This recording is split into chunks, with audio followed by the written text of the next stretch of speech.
ಹೆಣ್ಮಗಳು, ಸ್ವಯಂಭುವ ಶತರೂಪನ್ನ ಮಕ್ಕಳು. ಆ ಆಕೂತಿ ಅಂದ್ರೆ ಏನ್ರಿ? ಸರ್ವಶಾಸ್ತ್ರ ವೇದ ಪುರಾಣ ನಿಗಮ ಆಗಮ ಉಪನ್ಯಾಸ ಉಪನಿಷತ್ತು ಎಲ್ಲದರ ಸಾರ ಸರ್ವಸ್ವ ಮೂರ್ತಿ ಬಂತಾಗಿದ್ದಾಗೆ ಆಕೂತಿ. ಆಕೂತಿ ಅಂತ ಹೇಳ್ಕೊಂಡು ಆ ಆಕೂತಿಯನ್ನು ಯಾರಿಗೆ ಕೊಟ್ಟಿದ್ರು ಅಂದ್ರೆ ರುಚಿ ರುಚಿ ಅಂತ ಹೇಳ್ಕೊಂಡು ಪ್ರಜಾಪತಿ. ರುಚಿ ಅಂದ್ರೆ ಏನರ್ಥ? ಬರೇ ಹುಳಿ ಉಪ್ಪು ಖಾರ ರುಚಿ ಬೈಕಾಗು ಹೆಣ್ಮಕ್ಳು ಹಂಗ ತಿಂತಿರ್ತಾರ ಅಂತದ ರುಚಿ ಅಲ್ಲ ಇದು. ಹಂಗಾದ್ರೆ ಕೇವಲ ಅಧ್ಯಾತ್ಮ ಶಾಸ್ತ್ರದೊಳಗೆ ಅಭಿರುಚಿ ಇರ್ತಕ್ಕಂಥವ ರುಚಿ ರುಚಿ ಅಂತ ಒಬ್ಬವ ಪ್ರಜಾಪತಿ ಆಗಿರ್ತಕ್ಕಂಥವ, ಅವನಿಗೆ ಆಕೂತಿಯನ್ನು ಕೊಟ್ಟಿದ್ದಾರೆ. ಅಂತ ಅನುರೂಪವಾಗಿರ್ತಕ್ಕಂಥ ದಾಂಪತ್ಯ. ಆದ್ದರಿಂದ ಸರ್ವಶಾಸ್ತ್ರ ನಿಗಮಾಗಮನಗ ಸಾರ ಸರ್ವಸ್ವಭೂತ ಅಭಿಪ್ರಾಯ ರೂಪವಾಗಿರ್ತಕ್ಕಂಥವಳು ಆಕೂತಿ ಹೆಂಡತಿ. ತಮ್ಮ ಕೇವಲ ಭಗವಂತನಲ್ಲೇ ರುಚಿ. ಅವನಿಗೆ ಅಡಿಗೆ ಒಳಗೆ ರುಚಿ ಇಲ್ಲ, ಪದಾರ್ಥ ರುಚಿ ಇಲ್ಲ, ವಿಷಯದಾಗ ರುಚಿ ಇಲ್ಲ, ಸಂಸಾರದಾಗ ರುಚಿ ಇಲ್ಲ. ಕೇವಲ ದೇವರು, ದೇವರ ಧ್ಯಾನ, ದೇವರ ಪೂಜಾ ಇದರೊಳಗೇನೆ ರುಚಿ ಇರ್ತಕ್ಕಂಥವ. ಅವರಿಬ್ಬರಿಂದ ದೇವರೇ ಅವ್ರ ಹೊಟ್ಟೆಯಿಂದ ಹುಟ್ಟಿ ಬರ್ತಾ ಇದ್ದಾನೆ. ಭಗವಂತನಾಗಿರ್ತಕ್ಕಂಥವ ಕರಾರು ಮಾಡಿದ. ಸ್ವಯಂಭವ ಮನು ಕನ್ಯಾ ಕೊಡು ಕಾಲಕ್ಕೆ, ನೋಡಪ್ಪ ಈಕಿನ ನಾನು ಕೊಡ್ತಾ ಇದ್ದೇನೆ, ಈಕಿ ಹೊಟ್ಟೆಯಿಂದ ಏನು ಮಗ ಹುಟ್ಟತಾನ ಅವನ ನನಗೆ ದತ್ತು ಕೊಡ್ಬೇಕು, ಮೊಮ್ಮಗನನ್ನು ಆಗ್ಲಿ ಅಂತ ತಿಳ್ಕೊಂಡು ಹೇಳಿದ. ಆ ಪ್ರಕಾರವಾಗಿ ಆ ರುಚಿ ನಾಮಕನಾಗಿರ್ತಕ್ಕಂಥ ಆ ಪ್ರಜಾಪತಿಯಿಂದ ತನ್ನ ಮಗಳಾಗಿರ್ತಕ್ಕಂಥ ಆ ಶತರೂಪ ಅವಳ ಆಕೂತಿಯಲ್ಲಿ, ನನಗೆ ಹಿಂದೆ ಮುಂದೆ ಹೇಳ್ತಿರ್ತೇನೆ ಸ್ವಲ್ಪ ನೀವೇ ಬರ್ಬರಿ ಮಾಡ್ಕೊಂಡು ಹಿಂದಿಂದು ಮುಂದಿಂದು ರಾಮನೋ ರಾವಣನೋ ರಾವಣನೋ ರಾಮ ಅನ್ನೋದು ಹೀಗೆಲ್ಲ ಬರ್ತಾ ಇದೆ. ಸಂದರ್ಭದ ಮೇಲಿಂದ ಅದನ್ನು ಸರಿಪಡಿಸಿಕೊಂಡು ನೀವು ತಿಳ್ಕೊಂಡಿರ್ಬೇಕು ಅಷ್ಟೇನೆ. ಆದ್ದರಿಂದ ಶತರೂಪ ಅಲ್ಲ, ಆಕೂತಿಯನ್ನು ಕೊಟ್ಟಿದ್ದಾರೆ. ಆ ಆಕೂತಿಯಿಂದ ದೇವರು ಹುಟ್ಟ್ಯಾರ ನೋಡ್ರಿ. ಯಜ್ಞ ನಾಮಕನಾಗಿರ್ತಕ್ಕಂಥ ಪರಮಾತ್ಮ ಲಕ್ಷ್ಮೀನಾರಾಯಣ ಇಬ್ರು ಕೂಡ ಹುಟ್ಟ್ಯಾರ ಅವರಲ್ಲಿ. ಎಲ್ಲ ಕಡೆ ಒಬ್ಬೊಬ್ಬರು, ರಾಮ ಒಬ್ಬನೇ ಹುಟ್ಟಿದ, ಕೌಸಲ್ಯ ಹೊಟ್ಟೆಯಿಂದ ಸೀತಾ ಹುಟ್ಟಿ ಬರಲಿಲ್ಲ. ದೇವಕಿ ಹೊಟ್ಟೆಯಿಂದ ಕೃಷ್ಣ ಒಬ್ಬನೇ ಹುಟ್ಟಿದ, ರುಕ್ಮಿಣಿ ಹುಟ್ಟಿ ಬರಲಿಲ್ಲ. ರುಕ್ಮಿಣಿ ಬೇರೆನೆ, ಕೃಷ್ಣ ಬೇರೆನೆ. ಇಲ್ಲಿ ಇಬ್ರು ಕೂಡ ಹುಟ್ಟಿ ಬಂದಿದ್ದಾರೆ, ಅಣ್ಣ ತಂಗಿಯಾಗಿ ಹುಟ್ಟಿದ್ದಾರೆ. ಯಜ್ಞ ದಕ್ಷಿಣ ಅಂತ ತಿಳ್ಕೊಂಡು ಹುಟ್ಟಿದ್ರು. ದಕ್ಷಿಣ ಲಕ್ಷ್ಮೀದೇವಿ, ಆದ್ದರಿಂದ ಇನ್ನೊಬ್ರು ಯಾರಿಗೂ ಇಲ್ಲ, ಅವನಿಗೆ ಹೇಳ್ತೇನೆ ಅಂತ ಇಬ್ಬರು ಕೂತ್ಕೊಂಡಿದ್ದಾರೆ. ಅವರಿಬ್ಬರು ಕೂಡ ಮದುವೆ ಆಗ್ತಾ ಇದೆ. ಆದ್ದರಿಂದ ಯಜ್ಞ ನಾಮಕನಾಗಿರತಕ್ಕಂಥ ಪರಮಾತ್ಮನನ್ನ ದಕ್ಷಿಣ ಇಳಿದು ಹೋದ್ರೆ ಯಜ್ಞ ಉಪಯೋಗ ಇಲ್ಲ ಅಂತ ತಿಳ್ಕೊಂಡು ಅವೆಲ್ಲ ಜೋಡಿ ಇರಬೇಕು, ಕೂಡ ಇರಬೇಕು ಅಂತ ತೋರಿಸುವ ಸಲುವಾಗಿ ಭಗವಂತ ಯಜ್ಞ ನಾಮಕನಾಗಿರ್ತಕ್ಕಂಥ ಪರಮಾತ್ಮ ದಕ್ಷಿಣನನ್ನ ವಿವಾಹವಾಗ್ತಾ ಇದ್ದಾನೆ. ಇಷ್ಟು ಅದ್ಭುತವಾಗಿರ್ತಕ್ಕಂಥದ್ದು ಒಬ್ಬ ಹೆಣ್ಮಗಳು. ಇನ್ನೊಬ್ಬ ಹೆಣ್ಮಗಳು ದೇವಹೂತಿ. ದೇವಹೂತಿ ಅಂತ ತಿಳ್ಕೊಂಡು ಹೇಳ್ತಾ ಇದ್ದಾರೆ. ದೇವತೆಗಳ ಆಹ್ವಾನ ಮಾಡಿದ್ರೆ ಬಂದು ನಿಂತ್ಕೋಬೇಕಾಕಿ ಮುಂದೆ, ಅಮ್ಮ ನಿನ್ನ ಕೈ ಹತ್ಕೊಂಡು ಹೋಗ್ಬೇಕಂತ ಬಂದೇವವ್ವ. ಆದ್ದರಿಂದ ದೇವಹೂತಿ. ಪ್ರಸೂತಿ ಅಂತ ಹೇಳ್ತಾ ಇದ್ದಾರೆ. ಅವಳ ಮಗಳನ್ನೇ ಪಾರ್ವತಿ ದೇವಿ ಆಗಿರ್ತಕ್ಕಂಥವಳು. ಆ ಪ್ರಸೂತಿಯನ್ನ ದಕ್ಷ ಪ್ರಜಾಪತಿಗೆ ಮದುವೆಯನ್ನು ಮಾಡಿಕೊಡ್ತಾ ಇದ್ದಾರೆ. ಹಿಂಗ 3 ಮಂದಿ ಕೂಡ, 3 ಮಂದಿ ಹೆಣ್ಮಕ್ಳು ಅಂದ್ರೆ 3 ಲೋಕ ಉದ್ಧಾರ ಮಾಡತಕ್ಕಂಥ 3 ಮಂದಿ ಹೆಣ್ಮಕ್ಳ್ರಿ ಅವರು. ಆದ್ದರಿಂದ ಅವರು ಆ 3 ಮಂದಿ ಎಂಥ ಜಗತ್ತಿನ ಉದ್ಧಾರ ಮಾಡತಕ್ಕಂಥ ಪರಮಾತ್ಮನನ್ನು ಹೆತ್ತಿದ್ದಾರೆ ಒಬ್ಬಾಕಳಿ. ಇನ್ನೊಬ್ಬಾಕೆಂತೂ ಆಕೆನೂ ಪರಮಾತ್ಮನೇ, ಕಪಿಲ ನಾಮಕನಾದಂಥ ಪರಮಾತ್ಮನೇ ದೇವಹೂತಿ. ಆಕೂತಿ ದಕ್ಷಿಣ ಯಜ್ಞ ಇಬ್ಬರು ಲಕ್ಷ್ಮೀನಾರಾಯಣನಿಗೆ ಜನ್ಮವನ್ನು ಕೊಟ್ಟಿದ್ದಾಳೆ. ಈಕೆ ದೇವಹೂತಿ ಕಪಿಲ ನಾಮಕನಾಗಿರ್ತಕ್ಕಂಥ ಪರಮಾತ್ಮನಿಗೆ ಜನ್ಮವನ್ನು ಕೊಟ್ಟಿದ್ದಾಳೆ. ಪ್ರಸೂತಿ ಮಹಾದೇವರನ್ನ ಪ್ರಕಾರವಾಗಿ ಯೋಗ್ಯವಾಗಿರ್ತಕ್ಕಂಥ ದಾಕ್ಷಾಯಿಣಿ ಅಂತ ತಿಳ್ಕೊಂಡು ಹೇಳ್ತಕ್ಕಂಥ ಕೊಟ್ಟಿದ್ದಾರೆ. ಆದ್ದರಿಂದ ಈಗ ಆ ದಕ್ಷ ಪ್ರಜಾಪತಿ ಯೋಗ್ಯನಾಗಿರ್ತಕ್ಕಂಥ ಮಾವ, ಅವನಿಗೆ ಪ್ರಸೂತಿಯನ್ನು ಕೊಟ್ಟಿರ್ತಕ್ಕಂಥ ಪ್ರಸಂಗದೊಳಗೆ ದಕ್ಷ ಪ್ರಜಾಪತಿಗೆ ಒಮ್ಮೆ ಪ್ರಮೋಷನ್ ಆತ್ರಿ. ಅವನಿಗೆ ಬ್ರಹ್ಮದೇವರು ಅವನ ಉಚ್ಚ ಸ್ಥಾನದೊಳಗೆ ಅವನು ತಂದು ಕೂಡಿಸಿದ್ರು. ಕೂಡಿಸಿದಾಕ್ಷ ಅವನ ಸತ್ಕಾರ ಸಮಾರಂಭ ಯಾರ್ದರೆ ಅವನಿಗೆ ಪಾರಿತೋಷಿಕ ಬಂದಾವ, ಮತ್ತಾವುದಾದರೂ ಕೂಡ ಪ್ರಶಸ್ತಿ ಬಂದದ, ಸರ್ಕಾರದಿಂದ ಪುರಸ್ಕಾರ ಬಂದದ ಅಂದ್ರೆ ಊರ ಮಂದೆಲ್ಲ ಸತ್ಕಾರ ಸಮಾರಂಭವನ್ನು ಮಾಡ್ತಾ ಇದ್ದಾರೆ. ದಕ್ಷ ಪ್ರಜಾಪತಿಗೆ ಆಗಿರ್ತಕ್ಕಂಥ ಅದ್ಭುತವಾದ ಸತ್ಕಾರಕ್ಕಾಗಿ ಅವನಿಗೆ ದೇವತೆಗಳೆಲ್ಲ ಅವನ ಸಭಾವನ್ನು ಮಾಡಿದ್ರು, ಮರ್ಯಾದವನ್ನು ಮಾಡ್ತಾ ಇದ್ದಾರೆ. ದಕ್ಷ ಪ್ರಜಾಪತಿ ಬಂದ ನೋಡಿದ, ಎಲ್ಲ ಮಂದಿ ಎದ್ದು ನಿಂತಿದ್ರು, ಎಲ್ಲರೂ ನಮಸ್ಕಾರವನ್ನು ಮಾಡಿದ್ರು. ಬ್ರಹ್ಮದೇವರು ಕೂತಿದ್ರು, ಅವ್ರು ನಮಸ್ಕಾರ ಮಾಡ್ಕೊಂತ ಅವನು ಅಪೇಕ್ಷೆ ಮಾಡಿದ್ದಿಲ್ಲ, ಅವರು ಮಾಡಿರಲಿಲ್ಲ. ಆದ್ರೆ ಉಳಿದವರೆಲ್ಲ ದೇವತೆಗಳೆಲ್ಲರೂ ಕೂಡ ಪ್ರಜಾಪತಿಗೆ ನಮಸ್ಕಾರವನ್ನು ಮಾಡಿದರೆ. ಕುರ್ಚಿಗೆ ನಮಸ್ಕಾರ ಇದ್ದಂಗ್ರಿ ಅದು, ಮನುಷ್ಯಗೆಲ್ಲ. ಧನ್ಯಾನಿ ಸ್ಥಳ ವೈಭವೇನ ಕರಿಜಿದ್ದು ವಸ್ತೂನಿ ಕಸ್ತೂರಿಕಾ. ಆದ್ದರಿಂದ ಆ ಕುರ್ಚಿ ಮೇಲೆ ಯಾವನೇ ಬಂದು ಕೂಡ್ರಿ ಅವನ ಗೌರವ ಮರ್ಯಾದೆ ಅವನ್ನೆಲ್ಲರೂ ಕೂಡ ಮಾಡ್ತಾ ಇರ್ತಾರೆ. ನಮ್ಮ ದೇವೇಗೌಡ ಕೂತಿತ್ತು ಕೆಲವು ದಿವಸ, ಅದಕ್ಕೆ ಎಲ್ಲರೂ ಮುಸುರಿ ಹೊಡೆದ್ರು, ಅದಕ್ಕೆ ಎಲ್ಲರೂ ಸಮಾಧಾನ ಗೊತ್ತಿತ್ತಿದ್ರೆ ಹಣೆ ಬಾರಿ ಏನದ ನೀವು ಯೋಗ್ಯತೆ ಎಷ್ಟು ಅಂತ ಅನ್ನೋದು ಜಾಗ ರೀ. ಆ ಸ್ಥಾನ ಅಂತೇನದ 2 ಜಾಗ ಭಾಳ ದೊಡ್ಡ ಜಾಗ ರೀ ಲೋಕದೃಷ್ಟಿಯಿಂದ. ಒಂದು PM ಜಾಗ, ಒಂದು CMನ ಜಾಗ. ಇವೆರಡನ್ನೂ ಮಂದಿ ಏನು ಯಾವ ಗುಂಡ್ಕಲ್ ತಂದು ಕೂಡಿಸ್ರಿ ಅದಕ್ಕೆ ಗೌರವ ಮಾಡ್ತಾ ಇರ್ತಾರೆ. ಆದ್ದರಿಂದ ನನಗೆ ನಮ್ಮ ಸತ್ಯಪ್ರಮೋದ ತೀರ್ಥರು ಸಲಿಗೆ ಭಾಳ ಸ್ನೇಹ ಭಾಳ ನಾನು ಕೇಳಿದ್ರೆ ಜರ ನಿಮ್ಮನ್ನು ಕೇಳ್ತೀನಿ ಏನು ರೀ ಅಂತ ಕೇಳಿದೆ. ನಾನು ಮುಂದೆ ಆಶ್ರಮ ಕೊಡ್ಬೇಕಂತ ಮಾಡೀನಿ, ಯಾರಿಗೆ ಕೊಡ್ಬೇಕ್ರಿ ನಿಮ್ಮ ದೃಷ್ಟಿ ಒಳಗೆ ಯಾರು ಯೋಗ್ಯ ಅಂತ ತಿಳ್ಕೊಂಡದ, ಯಾರಿಗೆ ಕೊಡಬೇಕು ಅಂತ ಕೇಳಿದರು. ನಾ ಹೇಳಿದೆ, ಸ್ವಾಮಿ ಯಾರಿಗಾರೆ ಕೊಡ್ರಿ, ನೀವು ಬೇಕಾದವ್ರಿಗೆ ಕೊಡ್ರಿ, ನೀವು ಯಾರು ಕೂತ್ರು ಗುಂಡಕಲ್ಲೇ ಕೊಟ್ಟರು ಅದ್ರ ಮುಂದೆ ದಿಂಡ್ರಿಕ್ಕಿ ಉಳ್ತೇವೆ ನಾವು. ನಮ್ಮ ಪೀಠಕ್ಕೆ ಕೂತ್ಕೊಂಡಾರ ಅಂದ್ರೆ ಅವ್ರಿಗೆ ನಾವು ಗೌರವ ಮರ್ಯಾದೆ ಸಲ್ಲಿಸ. ಹಂಗಾರೆ ಹಂಗಪ್ಪ, ಇದು ಸಣ್ಣ ಹುಡುಗ ಅದಲ್ಲ, ಸರ್ವಜ್ಞ ಅಂತ ತಿಳ್ಕೊಂಡಿದ್ದಾನೆ. ಸ್ವಾಮಿ ಕೇಳೋದೇನು, ಒಂದು ಸರ್ವಜ್ಞ ಅಂತ ಹೆಸರಿಟ್ಟ ಮೇಲೆ ಅವಾಗ ಸರ್ವಜ್ಞ ಪೀಠಕ್ಕೆ ಅವನಕ್ಕಿಂತ ಯೋಗ್ಯರಿದ್ದರೆ ಕೂಡಿಸ್ರಿ ಅಂದರು. ಆ ಪ್ರಕಾರವಾಗಿ ಕೂಡಿಸಿದ್ದಾರೆ. ಆ ಮಾತು ಸತ್ಯವಾಗ್ತಾ ಇದೆ. ಅಂಥವರು ನಮಗೆ ಇನ್ನು 10 ತಲೆಮಾರಿನಾಗ ಅಂಥ ಸ್ವಾಮಿಗಳು ಸಿಗ್ತಾರೋ ಇಲ್ಲ ಸತ್ಯಾತ್ಮ ತೀರ್ಥರು ಅನ್ನತಕ್ಕಂಥ ಯೋಗ್ಯ ವ್ಯಕ್ತಿಯನ್ನು ಹೇಳಿದೆ ನಾನು. ನಿಮ್ಮ ಜನ್ಮದಾಗ ಇದೊಂದು ಭಾಳ ಉತ್ತಮ ಕೆಲಸ ಮಾಡಿ, ಹಂಗೆ ಉಳಿದೆಲ್ಲ ಕೆಟ್ಟು ಮಾಡಿದಂತ ಎಷ್ಟೋ ಕೆಟ್ಟು ಮಾಡಿರಿ, ಚಲೋನೆ ಮಾಡಿರಿ, ಇದನ್ನು ಮಾತ್ರ ಎಲ್ಲರೂ ಮೆಚ್ಚತಕ್ಕಂಥದ್ದು ಮಾಡಿದ್ರಿ ಅಂತ ಹೇಳಿದೆ. ಆ ರೀತಿಯಾಗಿ ಹಾಗೆ ದಟ್ಟ ಪ್ರಜಾಪತಿ ಬಂದ, ಅವನಿಗೆ ಸತ್ಕಾರ ಸಮಾರಂಭ ಅದ್ಭುತವಾಗಿ ನಡೀತಾ ಇತ್ತು. ಎಲ್ಲರೂ ಎದ್ದು ನಿಂತಿದ್ರು, ನಮಸ್ಕಾರ ಮಾಡಿದರು. ಕುರ್ಚಿ ಅಂತ ಅದು ಮಹತ್ವದ್ದು. ಆದ್ದರಿಂದ ಆವಾಗ ಮಾಡಿದರು, ಎಲ್ಲರೂ ನಮಸ್ಕಾರ ಮಾಡ್ತಾ ಇದ್ದರು ಕೂಡ ಅವ ನೋಡ್ಕೋತ ಬರ್ತಾ ಇದ್ದ. ಇಷ್ಟು ಮಂದಿ ಕೈ ಮುಗಿದ್ರು ನಮಸ್ಕಾರ ಇಲ್ಲ. ಯಾವ ಅವನಾದರೂ ನಮಸ್ಕಾರ ಮಾಡಿದೆ ಕೂತಾನೇನೋ ನೋಡ್ಕೋತ ಬಂದ. ಒಬ್ಬ ಮನುಷ್ಯ ಎದ್ದಿದ್ದಿಲ್ಲ ನೋಡಿ, ನಿಂತ್ಕೊಂಡ್ಬಿಟ್ಟಿದ್ದವ, ಹಂಗೆ ಕೂತಿದ್ದ. ನಾವೊಂದು ಅವನ ಮೇಲೆ ಶನಿ ದೃಷ್ಟಿ ಬಿತ್ತಿ ಒಂದು ಎಲ್ಲ. ಇಷ್ಟು ಮಂದಿ ಅಲ್ಲ, ಕೆಲವರಿಗೆ ನಮಸ್ಕಾರ ಮಾಡು ಹುಚ್ಚು ಚಟ ಇರ್ತದೆ ರೀ, ಕಾಲು ಮುಂದೆ ಇಟ್ಕೊಂಡೇ ಕೂತ್ಕೊಂಡಿರ್ತಾರೆ.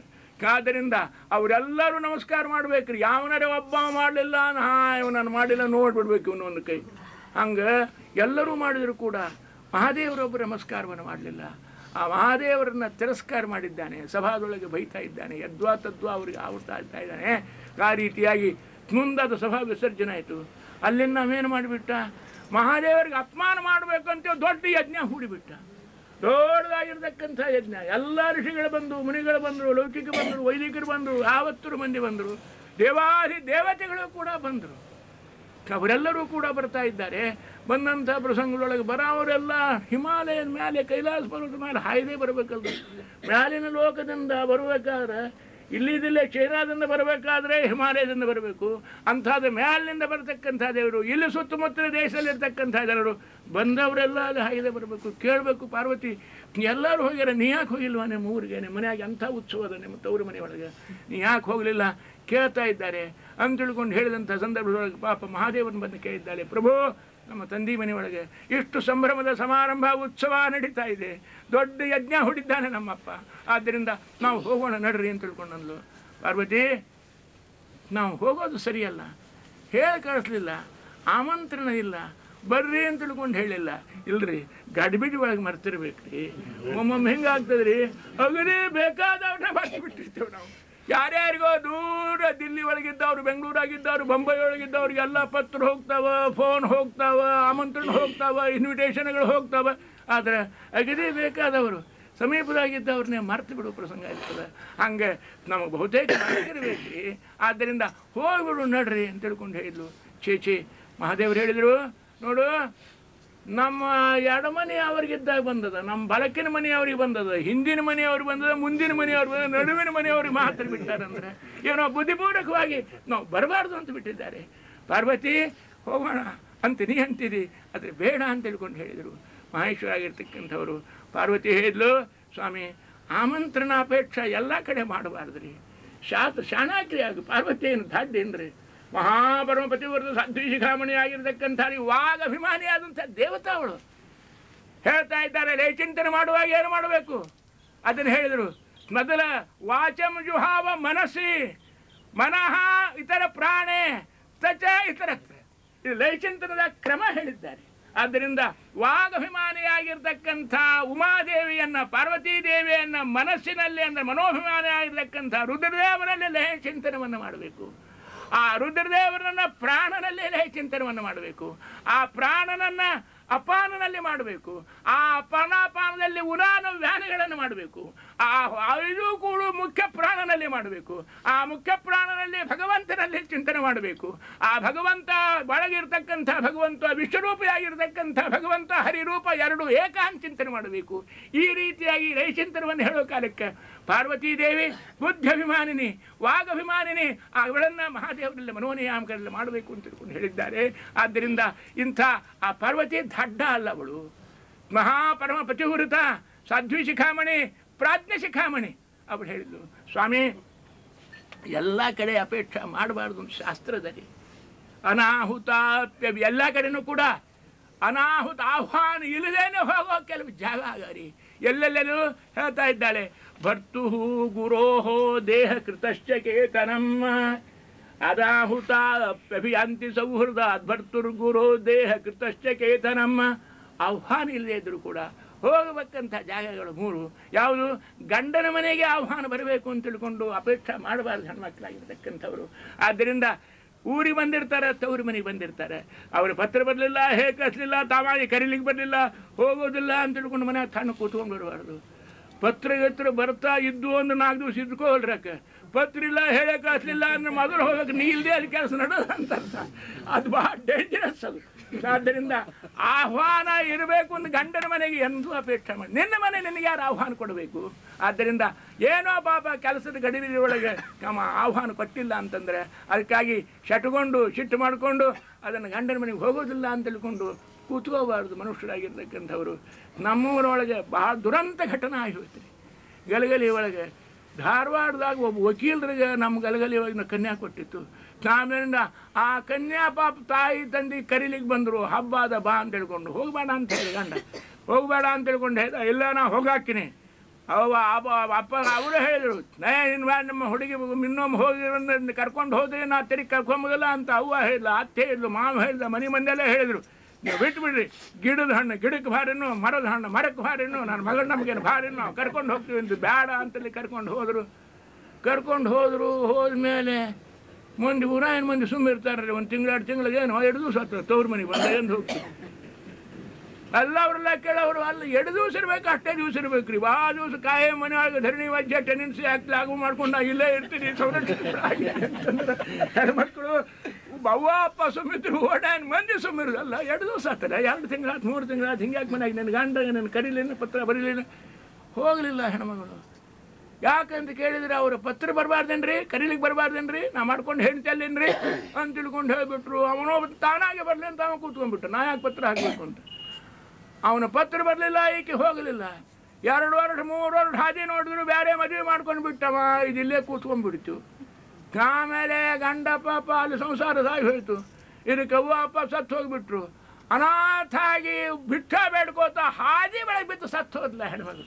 ಗಂಡನ ಮನೆ ಆಮಂತ್ರಣ ಅಪೇಕ್ಷೆ ಮಾಡಿದ್ದಕ್ಕೆ ಎಷ್ಟು ಶಿಕ್ಷಾ ಭಗವಂತವರು ಮಾಡಿಕೊಟ್ಟಿದ್ದಾನೆ. ಆದ್ದರಿಂದ ಪಾರ್ವತೀದೇವಿ ಹೇಳ್ತಾ ಇದ್ದಾರೆ, ಸ್ವಾಮಿ ಅನಾಹುತ ಅಪ್ಯಭಿಯಾಂತಿ ಸೌಹೃದಾತ್. ಆಹ್ವಾನ ಮಾಡದಿದ್ರೆ ಗಡಿಬಿಡಿಸಿಕೊಂಡು ದಾಂದ್ಲೆ ಹಾಕಿ ಮೊದಲು ಬಂದ ಅಲ್ಲಿ ಹೋಗಬೇಕು. ಅನಾಹುತ ಇನ್ನೊಂದು ಜಾಗ ಅದ, ಆಹ್ವಾನ ಇಲ್ಲದೆ ಹೋಗೋದು.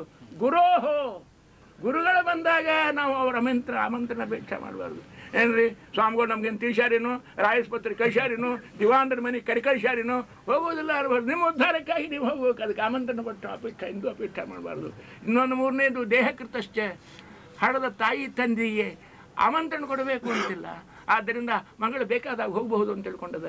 ಆದ್ದರಿಂದ ಸ್ವಾಮಿ ಇದು ನಮ್ಮ ತಾಯಿ ತಂದೆ ಮನೆ, ಆದ್ದರಿಂದ ಹೋಗೋಣ ಅಂತ ತಿಳ್ಕೊಂಡು ಪಾಪ ಹೇಳಿದ್ದಾಳೆ. ಪಾರ್ವತೀದೇವಿ ಪರಮಾತ್ಮನಿಗೆ ಪರಮೇಶ್ವರನಿಗೆ ಪ್ರಾರ್ಥನೆ ಮಾಡ್ಕೊಂಡಿದ್ದಾರೆ. ಬೇಡ, ಅವರು ನಮ್ಮ ಬುದ್ಧಿಪೂರ್ವಕವಾಗಿ ಬಿಟ್ಟಿದ್ದಾರೆ. ಪಾರ್ವತಿ ಹೋಗೋದು ಬೇಡ ಅಂದರು. ಕೇಳಲಿಲ್ಲ ಪಾರ್ವತಿ. ಮಹಾಸತಿ ಶಿರೋಮಣಿ ಪತಿವ್ರತ ಮೂಲ ಪುರುಷಳವಳು ಪಾರ್ವತೀದೇವಿ. ಆಕೆ ಹೇಳ್ತಾ ಇದ್ದಾರೆ, ಹೋಗೋಣ್ರಿ, ನಮ್ದು ಯಾಕೋ ಜೀವ ನೆಂದಿರವಲ್ತು. ಹೆಣ್ಮಕ್ಳಿಗೆ ತವ್ರ ಮನೆ ಎಷ್ಟು ಬಲವತ್ತಿರ್ತದೆ ಅನ್ನೋ ತೋರಿಸ್ಲಿಕ್ಕಾಗಿ ಪಾರ್ವತೀದೇವಿ, ನೀವು ಬೇಡ ಅಂದರೆ ಕೇಳೋದ್ರೆ ನಾ ಹೋಗಿಬಿಡ್ತೀನಿ ರೀ, ನೀವು ಬಂದರೆ ಭಾಳ ಚಲೋ ಆಗ್ತದೆ, ಬರೋದ್ರೆ ನಾ ಅಂತೂ ಹೋಗ್ತೇನೆ, ಜೀವ ನೆಂದಿರವಲ್ತು ಅಂತ ತಿಳ್ಕೊಂಡು ಪಾರ್ವತಿ ಹೊರಟು ಬಿಡ್ತಾ ಇದ್ದಾಳೆ. ಎಷ್ಟು ದಿವಸ ಆದರೂ ಕೂಡ ಮದುವೆ ಆಗಿ 10 ವರ್ಷ 20 ವರ್ಷ 50 ವರ್ಷ ಆದರೂ ತವ್ರ ಮನೆ ಬಳಗ ಆ ದೇಶದಿಂದ ಯಾವನಾರು ಬಿಟ್ಟಕ್ಕೆ ಬಂದ ಅಂದ್ರೆ ಆ ಊರಿಂದ ಬಂದಿರಿ ನಾವು ಕೂಡಿ ಪಂಚಭಟ್ಟ ಪಕ್ವಾನ್ನ ಹಾಕೊಂಡಪ್ಪ ನಮ್ಮೂರ ಬಿಟ್ಟು ಆ ದೇಶದಿಂದ ಒಂದು ನಾಯಿ ಬಂದ್ರೆ ಅದಕ್ಕೂ ಸ್ವಾಗತ. ತಪ್ಪಲ್ರಿ, ಹುಟ್ಟಿದ ಜಾಗ ಬೆಳೆದ ಜಾಗ, ಆದ್ದರಿಂದ ಅದರ ಬಗ್ಗೆ ಮಮತಾ ಇರೋದು ಏನು ತಪ್ಪಲ್ಲ. ಅತಿ ಆಗಬಾರ್ದು ಅತಿಷ್ಟೇ, ಅತಿ ಎಲ್ಲ ಕಡೆ ಕಷ್ಟ. ಆದ್ದರಿಂದ ಕೇಳಲಿಲ್ಲ ಪಾರ್ವತಿ ದೇವಿ. ಅಂದ್ರೆ ಹೆಣ್ಮಕ್ಕಳಿಗೆ ಈ ತವರು ಮನೆಯ ಎಳುತ್ತ, ಆ ಹುಟ್ಟಿದ ಮನೆಯ ಶೆಳುತ್ತ, ಇದು ಜನ್ಮಾವಧಿ ಇರ್ತದಂತ ತೋರಿಸಲಿಕ್ಕಾಗಿ ಮಹಾತಾಯಿ ಹೊರಟು ಹೋಗಿಬಿಟ್ಲು. ಹೋದಾಕ್ಷಣವೇ ಮಹಾದೇವ್ರಿಗೆ ಗಾಬರಿ ಆದ್ರು. ಹೋಗಿಬಿಟ್ಟಾಗಿ ಬಿಡು ಅಂತ ಸುಮ್ಮ ಕೂಡಬಾರ್ದು. ಗಂಡ ಯಾವಾಗ ಶಿಟ್ಟಾಗಿ ಹೋಗಿದ್ರು ಅಂದ್ರೆ ಹೆಣ್ಮಕ್ಳಾಗಿರ್ತಕ್ಕಂಥವ್ರು ಗಂಡನೂ ಕೂಡ ಶಿಟ್ಟಾಗಿ ಕೂತ್ಕೋಬಾರ್ದು ಅಂತ ತಿಳ್ಕೊಂಡು ಮಹಾದೇವರು ಕರೆದ್ರು. ಶೃಂಗಿ ಭೃಂಗಿ ದಿಟ್ಟಿ ತುಂಡಿ ಸ್ಕಂದ ಗಣಪ ಬರ್ಬೋ ಇಲ್ಲ, ಯಾಕೋ ಇಂಟಾ ಪರಿಂದ ಒದರ್ಕೋತಾ ಇದ್ದಿ. ಆಕೆ ಹೋಗ್ಯಾಳ ನೋಡ್ರಪ್ಪ, ಬ್ಯಾಡ ಅಂದ್ರು ಕೇಳಲಿಲ್ಲ, ಹೋಗಿಬಿಟ್ಟಿದ್ದಾಳೆ. ಅನರ್ಥ ಆಗಿ ಹೋಗ್ತದೆ ಅಂತ ಹೇಳಿದ್ರು ಅವರು.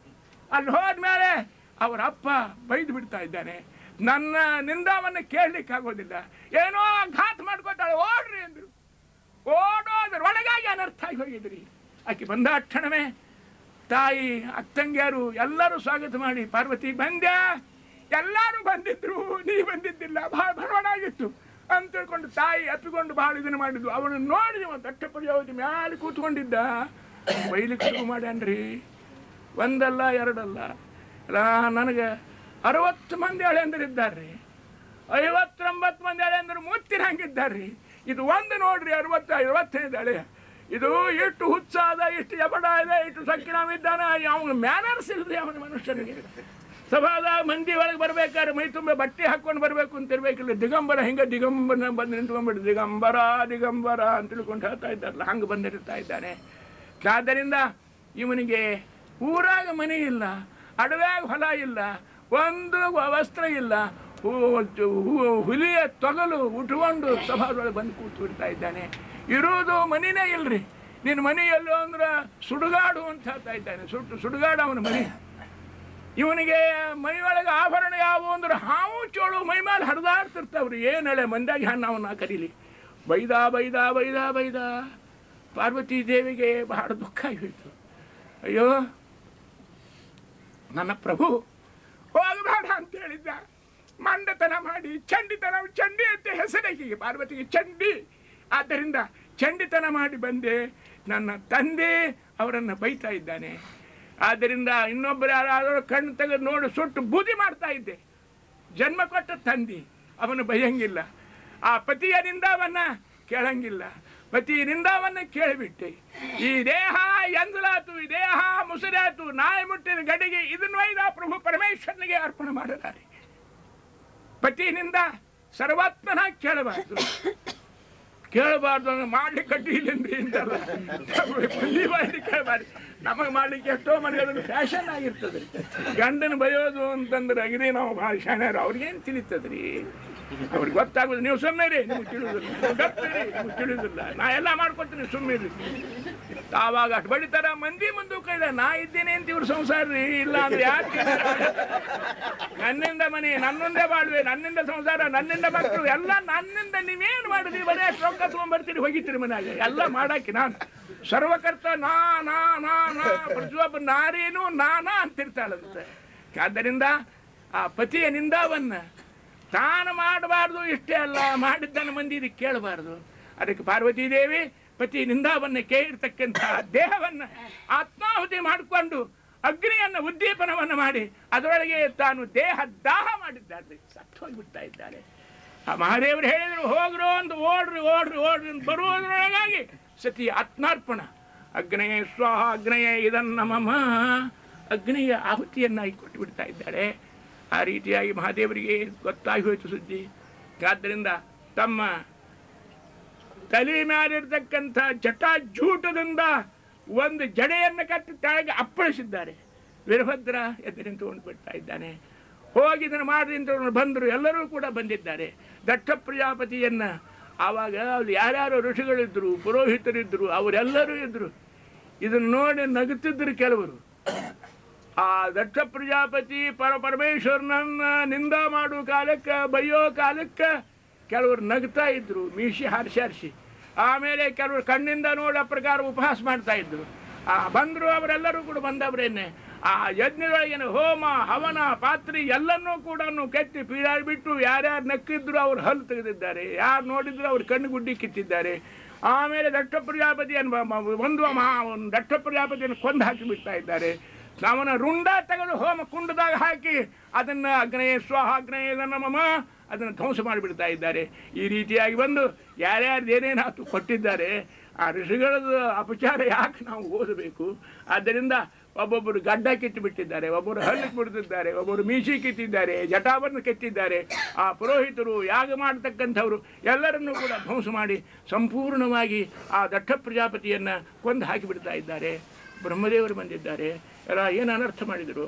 ಯಜ್ಞವಾದದ್ದಾದ್ದು ಅಗ್ನ ವಿಘ್ನವಾಗಿ ನಿಂತುಕೊಂಡಿತ್ತು. ದೇಶಕ್ಕೆ ಅಪಾಯಪ್ಪ. ಯಜ್ಞ ಮಾಡಬಾರ್ದು ಮೊದಲನೇ ಕೆಲಸ. ಮಾಡಿದ ಮೇಲೆ ಸಾಂಗವಾಗಿ ಯಥಾಪ್ರಕಾರವಾಗಿ ಆಯಿತು, ಜಗತ್ತಿಗೆ ಕ್ಷೇಮ, ಮನುಷ್ಯ ಕುಲಕ್ಕೇನೆ ಕಲ್ಯಾಣ. ಆದರೆ ಆ ಯಜ್ಞ ಏನಾದರೂ ಕೂಡ ವಿಘ್ನವಾಗಿ ಅರ್ಧಕ್ಕೆ ನಿಂತು ಹಾಳಾಗಿ ಹೋಯಿತು ಅಂದರೆ ಇದೆಲ್ಲ ಬಹಳ ಅಪಾಯ. ಅದಕ್ಕೆ ಬ್ರಹ್ಮದೇವರು ಬಂದಿದ್ದಾರೆ, ಎಲ್ಲರಿಗೂ ಬುದ್ಧಿಯನ್ನು ಹೇಳಿದ್ದಾರೆ. ಆದ್ದರಿಂದ ಈಗ ಆ ದಕ್ಷ ಪ್ರಜಾಪತಿ ದಂಡ ಅಲ್ಲೇ ಬಿದ್ದಿತ್ತು ರೀ, ರುಂಡ ಕಡ್ದು ಹಾಕಿದ್ರು. ಹೋಮದ ಕುಂಡದಾಗ ರುಂಡ ಬಿದ್ದಿತ್ತು, ಇದು ದಂಡ ದೇಹ ಅಲ್ಲೇ ಒದ್ದಾಡ್ತಾ ಇತ್ತು. ಆದ್ದರಿಂದ ಆವಾಗ ಅಲ್ಲೇ ಇರ್ತಕ್ಕಂಥ ಹೋಮ ಪಶುವಾಗಿ ಬಲಿ ಕೊಡ್ತಕ್ಕಂಥ ಕುರಿಯ ರುಂಡವನ್ನು ಕಳೆದು ಕಚ್ಚಿದ್ದಾರೆ. ಆದ್ದರಿಂದ ಆ ದಕ್ಷ ಪ್ರಜಾಪತಿ ಎದ್ದು ನಿಂತುಕೊಂಡಿದ್ದಾರೆ. ಮೂರ್ಖ ಬೈದಿದ್ದಾರೆ ಅವನ್ನ. ಅಲ್ಲೋ ಪರಮೇಶ್ವರರಾಗಿರ್ತಕ್ಕಂಥವ್ರು, ಮಹಾನುಭಾವರಾಗಿರ್ತಕ್ಕಂಥವರು. ಆದ್ದರಿಂದ ಅವರು ದ್ರೋಹವನ್ನು ಮಾಡಿಬಿಟ್ಟು ನೀನು ಅದಕ್ಕಾಗಿ ಕ್ಷಮಾ ಕೇಳ್ಕೊಂಬಿಡು. ಅವರು ಏನು ಮಾಡ್ಯಾರ ಹೇಳಿದ್ರೆ? ಅವರು ನಿನಗೇನು ಮಾಡಿದ್ರು? ಅವರು ನಮಸ್ಕಾರ ಮಾಡಲಿಲ್ಲ ಅಂತ ತಿಳ್ಕೊಂಡು ನಂಬ್ತಾ ಇದ್ದೀರಿ. ಶತಮೂರ್ಖ, ನಮಸ್ಕಾರ ಯಾರಿಗೆ ಅಂತ ತಿಳ್ಕೊಂಡಿಯೋ? ನಮಸ್ಕಾರ ಮನುಷ್ಯನಿಗೆ ಅಲ್ಲ, ಯಾರೇ ಮಾಡಿದ್ರು, ಎಂದೇ ಮಾಡಿದ್ರು, ಎಲ್ಲೇ ಮಾಡಿದ್ರು ಆ ಎಲ್ಲ ನಮಸ್ಕಾರ ಹರಿಗೆ, ನಾರಾಯಣ ಹೋಗ್ಬೇಕಪ್ಪ. ಆಕಾಶಾತ್ ಪತಿತಂತೋ ಯಥಾ ಗಚ್ಚತಿ ಸಾಗರಂ ಸರ್ವದೇವ ನಮಸ್ಕಾರ ಕೇಶವಂ ಪ್ರತಿಗಚ್ಚತಿ. ನಮ್ಮ ಎಲ್ಲ ನಮಸ್ಕಾರ ಕೇಶವಿಗೆ ಹೋಗ್ಬೇಕ್ರಿ. ಅದಕ್ಕೇನೆ ನಾವು ಆಚಮನ ಮಾಡೋ ಕಾಲಕ್ಕೆ ಮೊದಲು ಓಂ ಕೇಶವಾಯ ಸ್ವಾಹ, ನಾರಾಯಣಾಯ ಸ್ವಾಹ, ಮಾಧವಾಯ ಸ್ವಾಹ, ಕೇಶವಾಯ ಸ್ವಾಹ ಅಂತ ಮಾಡ್ತೀವಿ ರೀ. ಯಾಕೆ? ಎಲ್ಲ ನಮಸ್ಕಾರ ನಾವು ಸಂಧ್ಯಾ ವಂದನ ಮಾಡತಕ್ಕಂಥ ಪ್ರತಿಯೊಂದು ನಮಸ್ಕಾರ ಚಮತ್ಕಾರ ಎಲ್ಲನೂ ಪರಮಾತ್ಮನ ಪುರಸ್ಕಾರ, ಅವನ ಭಕ್ತಿಗಾಗಿ ಆವಿಷ್ಕಾರ ಇವೆಲ್ಲವೂ ಕೂಡ. ಆದ್ದರಿಂದ ನೀನು ಮೂರ್ಖನಂಗಿದ್ದೀರಿ ದಕ್ಷ ಪ್ರಜಾಪತಿ. ನೀ ಏನು ತಿಳ್ಕೊಂಡಿದ್ದಿ? ಪರಮೇಶ್ವರ ನಮಸ್ಕಾರ ಮಾಡಲಿಲ್ಲ ನನಗೆ. ಯಾಕೆ? ಆ ನಮಸ್ಕಾರ ನಿನಗ ಅಂತ ತಿಳ್ಕೊತಿದ್ದಿ. ನಮಸ್ಕಾರ ನನಗ ಅಂತ ಯಾವ ತಿಳ್ಕೊತಾನ? ಸರ್ವತ್ವನ ಅವಾಗ ನಮಸ್ಕಾರ ಮಾಡಬಾರ್ದು. ನಮಸ್ಕಾರ ಎಲ್ಲ ಪರಮಾತ್ಮಂದು. ಅವನ ಐಶ್ವರ್ಯ, ಅವನ ಗುಣ, ಅವನ ಸಂಪತ್ತು, ಅವನ ದೇಣಿಗೆ, ಅವನ ಕೊಟ್ಟಂಥ ಕಾಣಿಕೆ ನಾವು ತಗೊಂಡಾಗಿ ಪರಮಾತ್ಮನನ್ನು ವಂಚನೆ ಮಾಡಿದಂಗೆ ಆಗಿಬಿಡ್ತಾ ಇದೆ. ಆದ್ದರಿಂದ ಈ ದಕ್ಷ ಪ್ರಜಾಪತಿ ನೀ ಏನು ಮಾಡಿದ್ದಿ ಅಂದರೆ ನಮಸ್ಕಾರ ನನಗೆ ಅಂತ ತಿಳ್ಕೊಂಡಿದ್ರಿ. ಅದಕ್ಕಾಗಿ ಅದೆಲ್ಲ ನಮಸ್ಕಾರ ಅಲ್ಲ ಅಂತ ತಿಳ್ಕೊಂಡೇನೆ ಸ್ವಾಮಿಗಳಿಗೆ ಹೋಗಿ ನಾವು ನಮಸ್ಕಾರ ಮಾಡ್ತೀವಿ ರೀ. ಸ್ವಾಮಿಗಳಾಗಿರ್ತಕ್ಕಂಥವ್ರು ನಾರಾಯಣ ನಾರಾಯಣ ನಾರಾಯಣ ಅಂತ ಇದ್ದಾರೆ.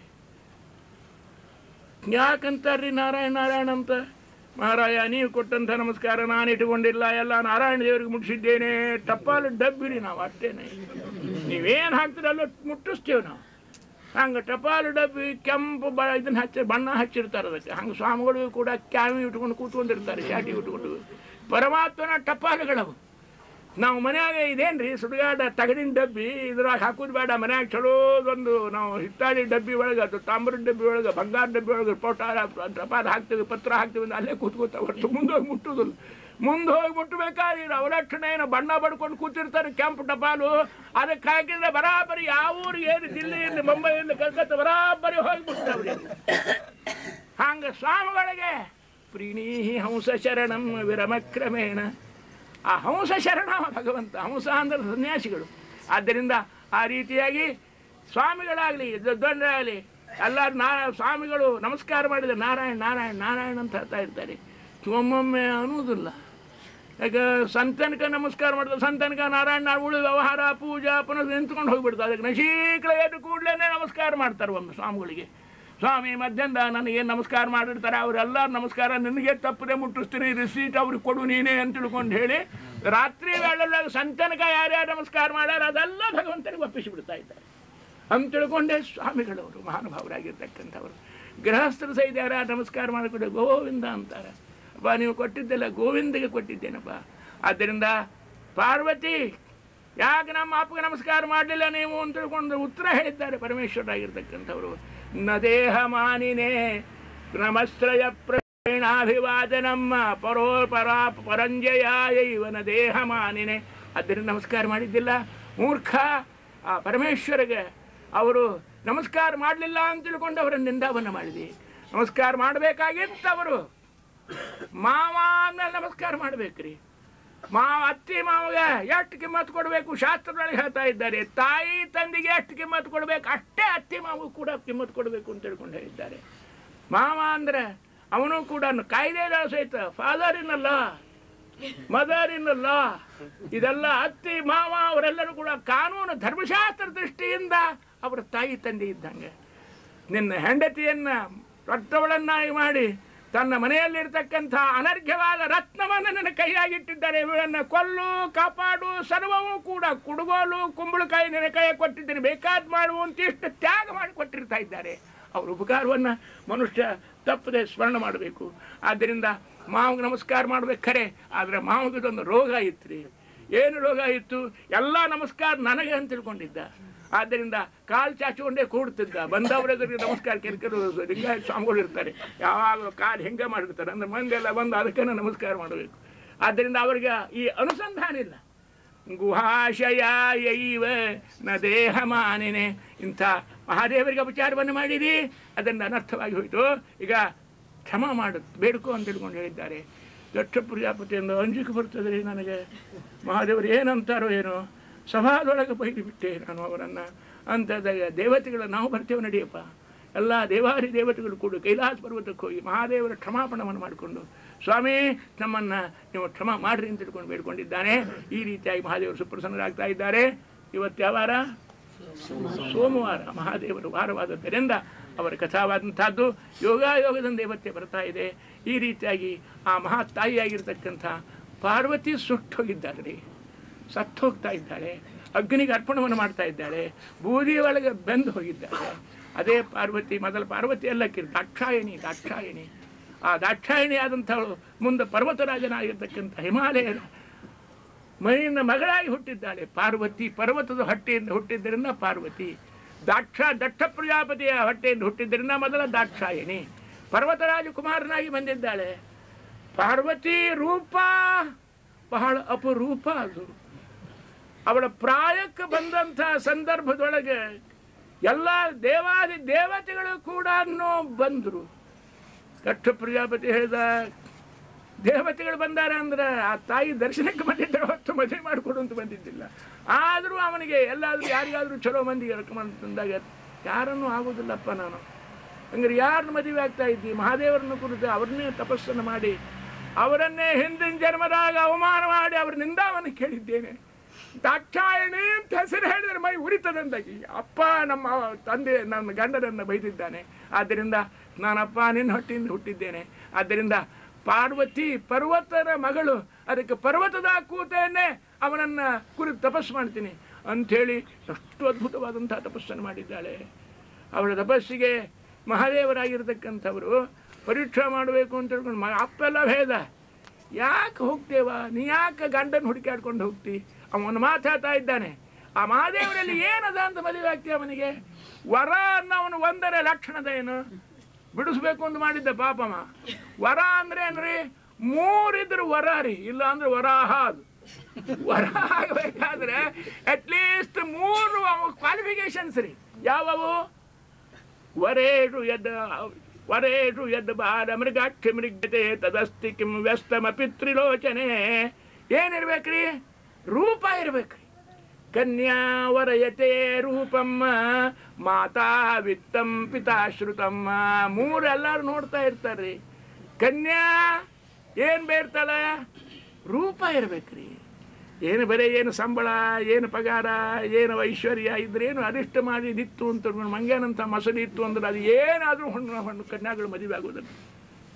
ರೂಪದ ಅಂದ್ರೆ ಸಾಕು, ಏನು ಇರಲಿ ಇಲ್ಲದೆ ಇರಲಿ, ಅದು ಚಂದದ್ರಿ ಮಾರಿ ತೊಳ್ಕೊಂಡು ಕುಡಿತೀನಿ ಅದನ್ನು ಹೇಳ್ರಿ. ಹುಚ್ಚಿರ್ತಾವ್ರಿ ಕೆಲವು ಕನ್ಯಾಗಳಿಗೆ. ಕನ್ಯಾ ವರಯತೆ ರೂಪಮ್ಮ. ಆಮೇಲೆ ತಾಯಿ ಏನಂತಾಳೆ? ಈ ರೂಪ ತಗೊಂಡು ಏನು ಮಾಡ್ತಿ? ಪಗಾರ ಎಷ್ಟದ ಕೇಳ್ರಿ ಮೊದಲ, ಅದನ್ನು ಹೇಳ್ರಿ. ಸಂಬಳ ಯಾವುದದ? ಖಾಸಗಿ ನೌಕರಿನೋ ಸರ್ಕಾರಿ ನೌಕರಿನೋ? ಬ್ಯಾಂಕಿನ ನೌಕರಿನೋ ಮತ್ತೇನಾದರೂ ಕೂಡ ಎಕ್ಸಿಕ್ಯೂಟಿವ್ ಇಂಜಿನಿಯರ್ ಆಗ್ಯಾನ ಅಂದ್ರೆ ಮತ್ತೊಂದು ವಿಚಾರ ಇಲ್ರಿ. ಎಷ್ಟು ಸಂಬಳ ಬರ್ತಾ ಇದ್ರೆ 4 ಪಟ್ಟು ಗಿಂಬಳು ಬರ್ತಾ ಇರ್ತದೆ. ಅಡ್ಡಿ ಇಲ್ರಿ, ಅದು ಹಂಗಾರಿ ಹಾಕಿರುವಲ್ಲ. ಮಾತಾ ವಿತ್ತಂ ಪಿತಾಶ್ರುತಂ, ತಂದೆ ದೊಡ್ಡ ಮನೆತನದಾಗಿರ್ಬೇಕ್ರಿ. ಎಂಥವ್ರು ಎಲ್ಲಿ ಕೊಟ್ಟಿರಿ ಮಗಳು ಅಂದ್ರೆ ಇಂಥವ್ರಿಗೆ ಬೀದಿ ಬಸವಣ್ಣಗೆ ಹಾದಿ ಹುಂಬಗೆ ಕೊಟ್ಟು ಅಂತ ಆಗಬಾರ್ದು. ಮಾತಾ ವಿತ್ತಂ ಪಿತಾಶ್ರುತಂ. ಪಾರ್ವತಿ, ನೀ ಏನು ಯಾರಲ್ಲಿ ಬೆಳೆಸ್ತಾ ಇದ್ದೀರಿ? ಈ ಗಂಡನಲ್ಲೇ ಅವು ವರೇಷು ಯದ್ ಬಾದ ಮೃಗಾಕ್ಷಿ ಮೃಗ್ಯತೆ ತದಸ್ತಿ ಕಿಂ ವ್ಯಸ್ತಮ ಪಿತೃಲೋಚನೆ. 3 ಇದ್ದದ್ದು ಬೇಡ್ತಾ ಇದ್ದಾರೆ. ಈ ಸಮಸ್ತ ಇರಬೇಕ್ರಿ. ವ್ಯಸ್ತರೇ ಒಂದೊಂದೇ ಬಿಡಿ ಬಿಡಿಯಾಗಿರವೇ ನವನಲ್ಲೇ ಯಾವುದೂ ಇಲ್ಲ. ಮೊದಲನೇದ್ದು ರೂಪ. ರೂಪ ಅಂದ್ರೆ ಹುಡುಗಿ ಹಂಗಿದ್ದಾನ್ರಿ, ಕಣ್ಣು ಮಗು ಚಲೋ ಅವ ಇಲ್ರಿ ಅಂತ ಕೇಳ್ತಿರ್ತಾರ್ರಿ. ಕಡೆಗೆ ಕಣ್ಣು ಮಗು ಅವೋ ಇಲ್ಲ ಅಂತಾರೆ ಕೇಳ್ತಾರೆ, ಚಲೋ ಆಗೋದು ಬೇಡ. ಹಂಗ ನೀನು ಬಯಸಿದಂಥ ವರನಲ್ಲಿ ರೂಪನೇ ಇಲ್ಲವ.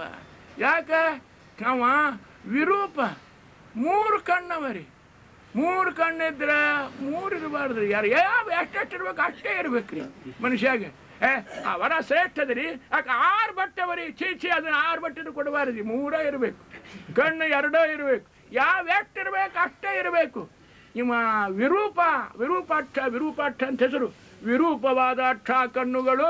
ವಿದ್ರೂಪ, ಕುರೂಪ, ವಿರೂಪ ಪರ್ಯಾಯ ಶಬ್ದ. ಹೇದ ಪರ್ವತರಾಜ ಅವನ ಮದುವೆ ಆಗಬೇಡ. ರೂಪ ಇಲ್ಲ. ವಪುರು ವಿರೂಪಾಕ್ಷಂ. ಇನ್ನು ದೊಡ್ಡ ಮನೆತನದೊಳಗೆ ಹುಟ್ಟ್ಯಾನ ಅಂತ ತಿಳ್ಕೊಂಡಂದ್ರೆ ಇಲ್ಲವ. ಅಲಕ್ಷ ಜನ್ಮತ. ಯಾರಿಂದ ಹುಟ್ಟ್ಯಾನ, ಇವರು ಅವ್ಯಾರು ಅಪ್ಪ್ಯಾರು ಗೊತ್ತೇ ಇಲ್ರಿ. ಯಾರ್ಯಾರು ಗೊತ್ತಿರೋದಿಲ್ಲ. ಶಾಲಿ ಒಳಗೆ ಬರಿತಾ ಇರ್ತಾರೆ, ಅಪ್ಪ ನಿನ್ನ ಹೆಸರೇನೋ ಹುಡುಗ? ನನ್ನ ಹೆಸರ್ರಿ ದುರ್ಗಪ್ಪುರಿ. ನಿಮ್ಮ ಅವ್ವ ಅಪ್ಪ ಯಾರ್ಯಾರಿದ್ದಾರೋ ಅವ್ರಿ ದುರ್ಗವ್ರಿ. ಅಪ್ಪ ಗೊತ್ತಿಲ್ರಿ. ಅಪ್ಪ ಗೊತ್ತಿಲ್ಲ ಅಂದ್ರೆ ಅವ್ರಿಗೆ ಸಂಶಯ ಬರ್ತದೆ. ಇದು ಯಾವುದೋ ಅಪ್ಪ ಅವು ಇದ್ದಾಳೋ ಅಪ್ಪಿಲ್ಲ ಅಂದ್ರೆ ಯಾರಿಗೋ ಹುಟ್ಟಿದ್ದು ಹುಡುಗ. ಆದ್ದರಿಂದ ಅಲಕ್ಷ ಜನ್ಮತ.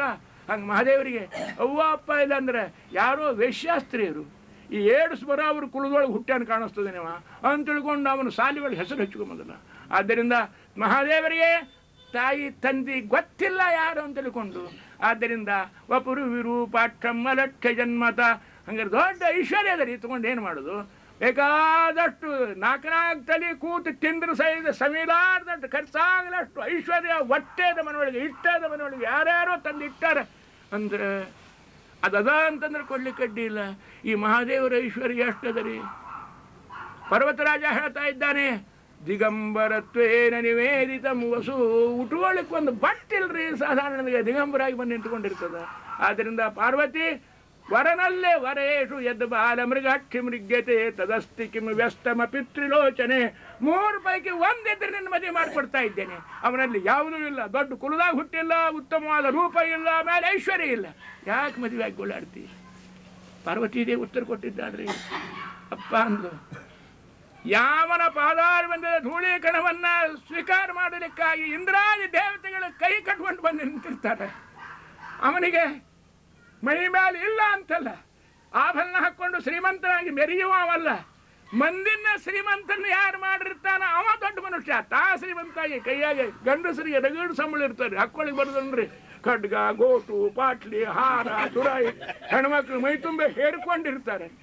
ಇವ ಎಷ್ಟು ಸಂಪಾದನೆ ಮಾಡಿದ್ರು ಕೂಡ ತಾನು ಒಂದೂ ಕೂಡ ಕೈಯಾಗ ಒಂದು ಉಂಗುರ ಇಟ್ಕೊಂಬೋದಲ್ರಿ. ಯಾಕೆ ಇಟ್ಕೊಂಬೋದಿಲ್ಲ? ತಾವು ಇಟ್ಕೊಂಬೋದು ಮಹತ್ವ ಅಲ್ಲ. ಮಂದಿ ಕೊಡಬೇಕು, ದಾನ ಮಾಡಬೇಕು, ಮಂದಿ ಕೊಡಬೇಕು. ಕಡೆಗೆ ಯಾರಿಗೂ ಕೊಡಬೇಡ, ನಿನ್ನ ಮಕ್ಕಳಿಗಾರ ಕೊಡು, ಅದಕ್ಕಿಂತ ಜುಲ್ಮ ಮಾಡಬೇಡ ಅಂತ ತಿಳ್ಕೊಂಡು ಅವರ ಅನುಗ್ರಹದಿಂದ ಕುಬೇರ ಕೋಟ್ಯಾಧೀಶನಾಗಿದ್ದಾನೆ. ಕುಬೇರಿಗೆ ಬಂದ ಅನುಗ್ರಹ, ಕುಬೇರಿಗೆ ಬಂದ ಐಶ್ವರ್ಯ, ಕುಬೇರಿಗೆ ಬಂದ ಧನಾಧಿಪತ್ಯ ಆ ಮಹಾದೇವರ ಅನುಗ್ರಹದಿಂದ. ಅಪ್ಪ, ಇಂಥ ಪ್ರಭು ಸರ್ವಸ್ವ ತ್ಯಾಗವನ್ನು ಮಾಡಿ ವಿಷ ಹುಟ್ಟಿದ್ರೆ ಮಂದೆಲ್ಲ ಸಾಯ್ಲಿಕ್ಕೆ ಹತ್ತಿದ್ರೆ ಪರಮೇಶ್ವರ ಬಂದು ವಾಯುದೇವರ ನಿರಂತರದಲ್ಲಿ ಅದನ್ನು ಪಾರು ಮಾಡಿಬಿಟ್ಟಿದ್ದಾರೆ. ವಿಕಾರೋಪಿ ಶ್ಲಾಘ್ಯೋ ಭುವನ ಭಯಭಂಗವು ವ್ಯಸನಿನಾಂ.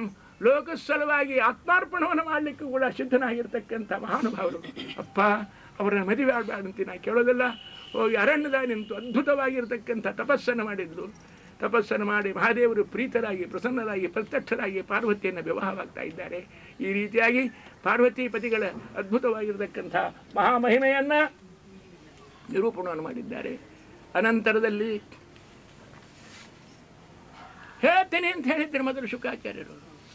ವೈವಸ್ವತ ಮನೆಗೆ 3 ಮಂದಿ ಹೆಣ್ಮಕ್ಕಳು, 2 ಗಂಡಸು ಮಕ್ಕಳು.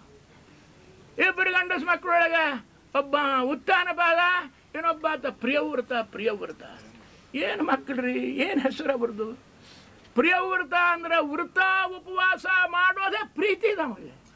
2 ಏಕಾದಶಿ ಬಂದ್ರೆ ಹುರುಪಾಗ್ತಿದ್ದಮ್ಮ. ಉತ್ತರಾಯಣ ಮಠದಾಗ 2 ಏಕಾದಶಿ ಬಂದ್ರೆ ಪಂಚಾಂಗ ತಂದು ಕೂಡಲೇ ಮೊದಲು ಏಕಾದಶಿ ಏನು ಮಾರಾಯ, 2 ಏಕಾದಶಿ 1 ಏಕಾದಶಿ ಮಾಡುವಾಗ ಹಣ್ಣಾಗಿ ಹೋಗ್ತೀವಿ.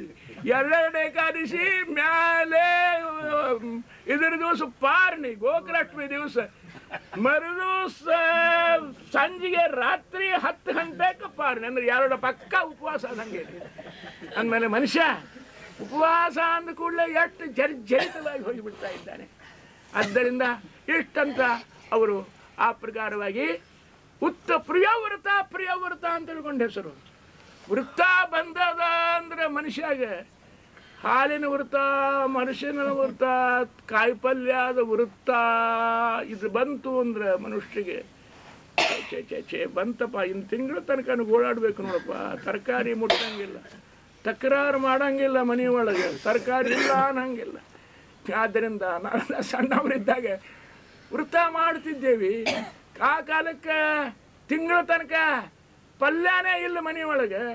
ಅದಕ್ಕೆ ಮಾರ್ಕೆಟ್ನಾಗ ಹೋಗಿ ಪಲ್ಯದ ಮಾರ್ಕೆಟ್ನಾಗ ತಿರುಗಾಡಿ ಬರ್ತಿದ್ದೇವೆ. ಕಣ್ಣು ತುಂಬ ನೋಡ್ಕೊಂಡು ಬಂದ ಮನುಷ್ಯ ಹಿಂಗಿರ್ತದೆ. ನಮ್ಮ ತಮ್ಮ ಒಬ್ಬ ಏಕಾದಶಿ ಮಾಡ್ತಾ ಇದ್ದ. ಏಕಾದಶಿ ಮಾಡೋ ಕಾಲಕ್ಕೆ ಮಾಡ್ತಿದ್ದ ಪಾಪ. ಅವ್ರು ಯಾರು ಫರಾಳ ಮಾಡ್ತದಲ್ಲ, ಉಪ್ಪಿಟ್ಟು ಶಿರಾಪರ, ನಾನು ಮುಂದೆ ಕೂತಿನ್ರಿ ಪಾಪ. ಮನುಷ್ಯನಿಗೆ ಇಷ್ಟ ಲೌಲ್ಯ ಇರ್ತದೆ. ಹಂಗ ಪ್ರಿಯವೃತ ಅಂತ ಹೇಳ್ತಕ್ಕಂಥ ಮಹಾನುಭಾವರಾಗಿರ್ತಕ್ಕಂಥ ರಾಜ ವೃತ್ತ ಉದ್ಯಾಪನೆ ಉಪವಾಸ ಅಂದ್ರೆ ಬಹಳ ಪ್ರೀತಿ ಅಂತ ಅವನಿಗೆ. ಇಂಥ ಮಹಾನುಭಾವನಾಗಿರ್ತಕ್ಕಂಥ ಪ್ರಿಯವೃತ. ಇನ್ನೊಬ್ಬ ಉತ್ತಾನಪಾದ ಅಂತ ತಿಳ್ಕೊಂಡು ಮಹಾನುಭಾವನಾಗಿರ್ತಕ್ಕಂಥವ. ಅವನಿಗೆ 2 ಹೆಂಡಂದ್ರು ಕೇಳಿದ್ದೀರಿ, ಧೂಡಾದ್ರಿ ಕಥೆ ಅವನ್ನೆಲ್ಲರೂ ಕೇಳಿಬಿಟ್ಟಿದ್ದೀರಿ ನೀವು. ಆದ್ದರಿಂದ ಅವನಿಗೆ 2 ಹೆಂಡಂದ್ರು ಸುರುಚಿ ಸುನೀತಿ ಅಂತ ತಿಳ್ಕೊಂಡು ಆ ಸುನೀತಿನ ಬಿಟ್ಟುಬಿಟ್ಟ, ರುಚಿ ಬೆನ್ನು ಹತ್ತಿಬಿಟ್ಟ. ಅವಳೇ ಭಾಳ ಪ್ರೀತಿ ಹೆಂಡತಿ. ಆದ್ದರಿಂದ ಸುನೀತಿಯಿಂದ ಧ್ರುವ, ಸುರುಚಿಯಿಂದ ಉತ್ತಮ, 2 ಕೂಡ ಮಕ್ಕಳು ಹುಟ್ಟಿದ್ದಾರೆ. ಒಂದು ದಿವಸ ಆಡ್ಕೋತ ಹುಡುಗ ತಂದ ಉತ್ತಮನು ಜೊತೆಗೆ ಧ್ರುವನು ಕೂಡ ತಂದೆ ಕೊಡಿ ಮೇಲೆ ಕೂತ್ಕೊಂಡಿದ್ದ. ಸುರುಚಿ ಬಂದಾಗ ನೋಡ್ರಿ, ದುರ್ಗವು ಬಂದಂಗೆ ಬಂದವನೇ ಅವನು ರೊಟ್ಟಿ ಹಿಡಿದತ್ಲ ಬಗದು, ಅಲ್ಲ ಧ್ರುವ, ಈ ತೊಡೆ ಮೇಲೆ ಕೂಡ್ಲಿಕ್ಕೆ ಆಶಾ ಮಾಡಿ ಬಂದಿದ್ದು ನೀನು. ಆ ಸುನೀತಿ ಹೊಟ್ಟೆಯಿಂದ ಹುಟ್ಟಿ, ನನ್ನ ಸವತಿಯಾಗಿರ್ತಕ್ಕಂಥ ಸುನೀತಿ ಹೊಟ್ಟೆಯಿಂದ ಹುಟ್ಟಿರಿ. ಈ ತೊಡೆ ನಿನಗೆ ಸಿಗೋ ಸಾಧ್ಯ ಇಲ್ಲ.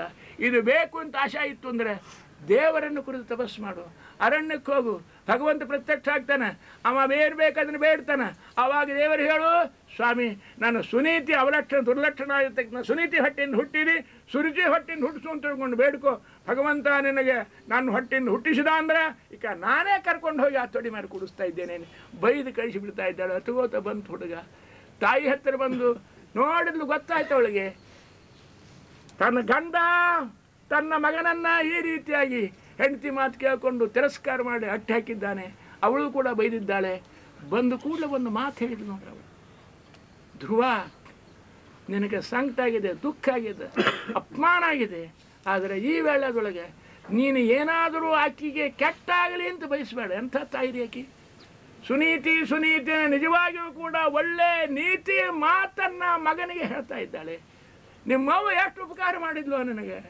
ಏನು ಹೇಳಾಕಿ, ನೀ ಅಡವಿಗೆ ಹೋಗಿ ತಪಸ್ಸು ಮಾಡು, ದೇವ್ರು ನಿನಗೆ ಪ್ರತ್ಯಕ್ಷ ಕಾಣಿಸ್ತಾನೆ, ಅವನಲ್ಲಿ ವರ ಬೇಡ್ಕೊ ಅಂತ ಹೇಳಿದ್ದಾಳಪ್ಪ. ಎಂಥ ಉಪದೇಶ ಕೊಟ್ಟಿದ್ದಾಳೆ. ಆ ತಾಯಿ ಮಾತು ಸತ್ಯ ಆಗ್ತದೆ. ಅವನ ಅರಣ್ಯಕ್ಕೆ ಹೋಗು. ಸುನೀತಿ ಹೇಳ್ತಾ ಇದ್ದ, ಮಾ ಮಂಗಲಂ ತಾತ ಪರೇಶು ಮಂಸ್ಥಾಹ. ಆ ಸುನೀತಿಗಾಗಲಿ ಸುರುಚಿಗಾಗಲಿ ಅವನಿಗೆ ಉತ್ತಮನಿಗಾಗಲಿ ಕೆಟ್ಟಾಗಬಾರ್ದು, ಕೇಡಾಗಬಾರ್ದು ಬಯಸಬೇಡ. ಗಾಂಧೀಜಿಯವರು ಪ್ರಾರ್ಥನಾ ಪದ್ಯದೊಳಗೆ ಈ ಸುನೀತಿ ಮಾತು ಹಾಕ್ಕೊಂಡಿದ್ರು ಅವರೊಳಗೆ.